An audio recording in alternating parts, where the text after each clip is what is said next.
One entrepreneur from Las Vegas says the key to doing it is to look within. Farrah Gray is the author of Millionaire, 9 Steps to Becoming Rich from the Inside Out. And we thank you for joining us in an interesting Thank you for having me. title, From the Inside Out. What does that mean?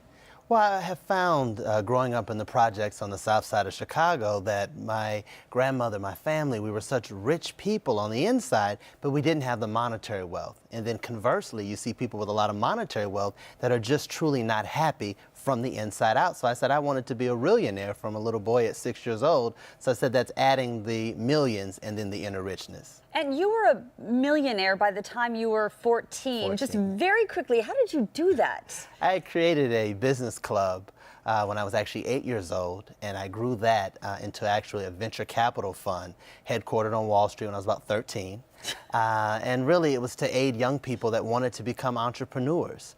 So it was a student venture capital fund called New Early Entrepreneur Wonders, and then I created a food company and did over 1.5 million in sales. Yeah, I wasn't doing anything like that at 14. What are tips for us sticking to our resolution to try to turn our finances around in the new year? Absolutely. I think it's important to not just make resolutions because we can break those. I think we have to make promises and execute them. I think next year we have to concentrate on not the global economy, but our personal economy. What is it that we do best? I always say find your area of excellence, because the two most important times I've learned is when we were born and when we find out why we were born. What did God put you here to do? So ask yourself 3 questions. First question, what comes easy to me but harder to other people? Second question, what would I do and do it for free? That one's tricky.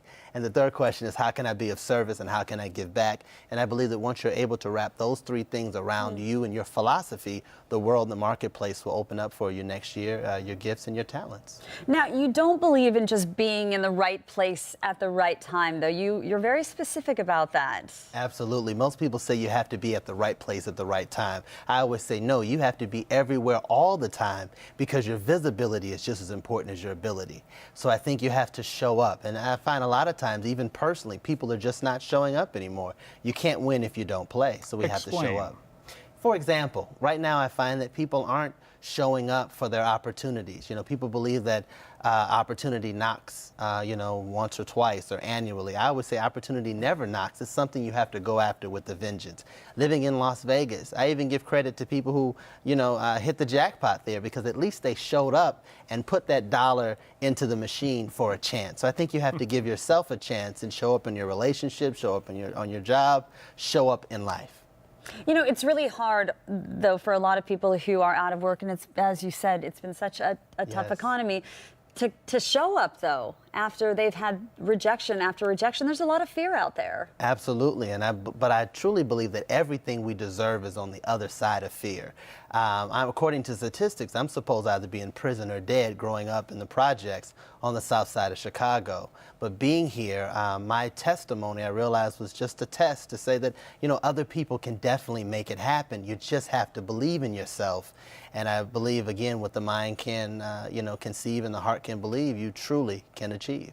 You write a syndicated newspaper column, Yes. and you have authored these books. If someone were to buy one of these books, they follow your advice, are there concrete, specific suggestions? Absolutely. Dollars and cents. Absolutely. I believe that truly success is not a secret, though.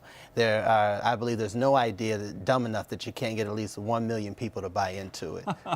So let's get I think P.T. Barnum said something similar, but I'm not sure that I'd want to use him as a role model. Well, again, I think it's important, again, to find your area of excellence and find those little things and get back to basics. I call it the third world country entrepreneur. They don't have ExxonMobil or Walmart in third world countries. They just go out and create their own jobs. And I think that's what we have to do coming into the new year. I took oversized rocks I saw on the streets, and I would paint them, and I would knock on people's doors. I was 6, and I said, would you like to buy this? And people look at me as if to say, isn't that the rock that was in front of my door? I said, yeah, but see, it's different. It could be used as paperweights, bookends, and door stoppers. I made $50 doing that. So you completely believe in just going out there, and that question you asked about if you could do it for free, what would that be? Answer that, huh? Yes, because I believe that comfort is the enemy of achievement. So you have to find areas of your life that you're most uncomfortable and change. Farrah Gray, thank you so much for being